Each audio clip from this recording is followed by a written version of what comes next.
இது டீ டைமாக்கா? ஆமாம், tea time. 11 மணிக்கு டீ டைம். டீ ஊற்றி பார்க்கறது எல்லாம் சரி. கடுங்காப்பியா? கடுங்க. இஞ்சி போட்டிருக்கீங்களோ? இஞ்சி போட்டு கொடுங்க. எடுக்கிறேம்மா.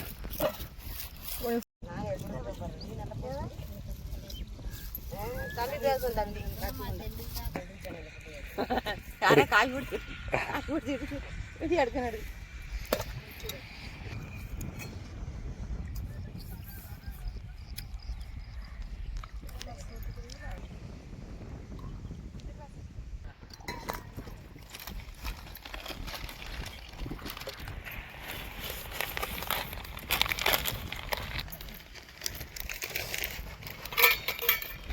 போட்டுக்கா.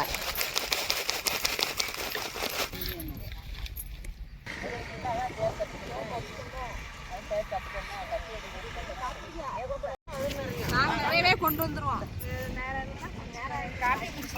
நம்ம 4 பேரும் போயிருந்தது. அக்கா ரொம்பலாம் வேணாக்கா, சும்மா ஒரு கை போதும். அது இருக்கட்டும் அக்கா, இருக்கட்டுங்க, நான் எடுத்துக்கிறேன். கடுங்காப்பியில் மிக்சர் போட்டு சாப்பிட்றது என்னக்கா நல்லா இருக்கும்.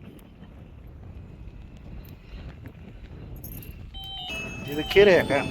கீரை. என்ன கீரை? கன்னிப்பிள்ளை செடின்னு சொல்லுவாங்கல்ல, இந்த தைப்பொங்கல் அன்னைக்கு காப்பு கட்டுவாங்கல்ல, அது. இதை வீட்டில் கீரையாக வதக்கி சாப்பிட்ருவீங்க? ஆமாம், தேங்காய் தட்டி போட்டு வதக்கணும்.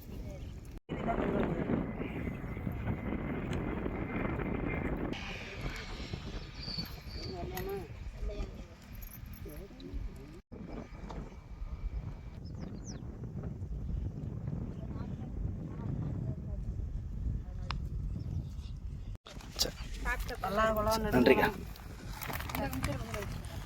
சும்மா இதில் லைட்டாக கொட்டி மட்டும் விடுங்க.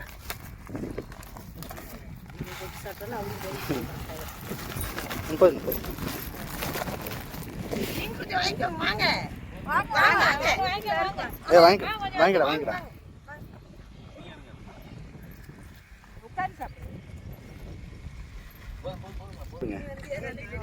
நிறைய வந்து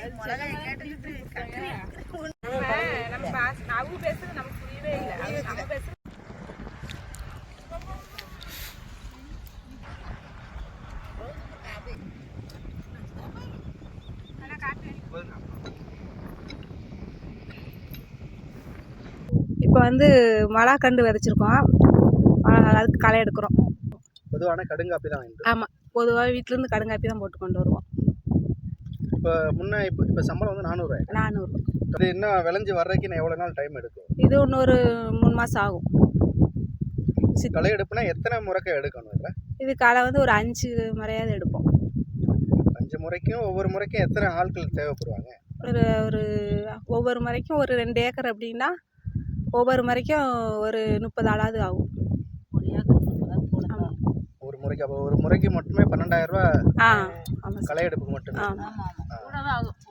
ஒரு முறைக்கு இப்போ 20 ரூபாய்க்கிட்ட வரும் சார். அப்போ 5 முறை எடுக்கணும். 5 முறை எடுக்கணும். இப்போ களை எடுப்புக்கே 1 லட்ச ரூபா சார். 1 லட்ச ரூபா. 25,000 வரும். இப்போ அது அந்த காசெல்லாம் இதில் எடுத்துருவீங்களா? இல்லை சார், இப்போ வந்து விலைவாசி இல்லாதனால இப்போ விலை வந்து ஒரு குண்டால் வந்து ஒரு 20 ரூபா 25,000னா எங்களுக்கு கட்டுப்படி ஆகும் சார். இப்போ வந்து 12,000த்துக்கு தான் நாங்கள் போன வருஷம் போட்டோம். இவ்வளோ ரூபா போட்ட பொருளுக்கெல்லாம் திருப்பல சார் கிடக்கு. ஆனால் மொத்தத்திலே 15 குண்டால் 17 குண்டால் போன வருஷம் வந்தது. குண்டால் வந்து 12,000த்துக்கு போட்டிருக்கு. இப்போ வந்து உங்களுக்கு எல்லா கணக்கும் பார்த்தா செலவு கூடுதலாக தானே ஆகும்? ஆமாம் சார். ஆமாம், நாங்கள் வந்து இந்த விவசாயத்தை விடக்கூடாதுன்னு பார்த்துட்ருக்கோம்.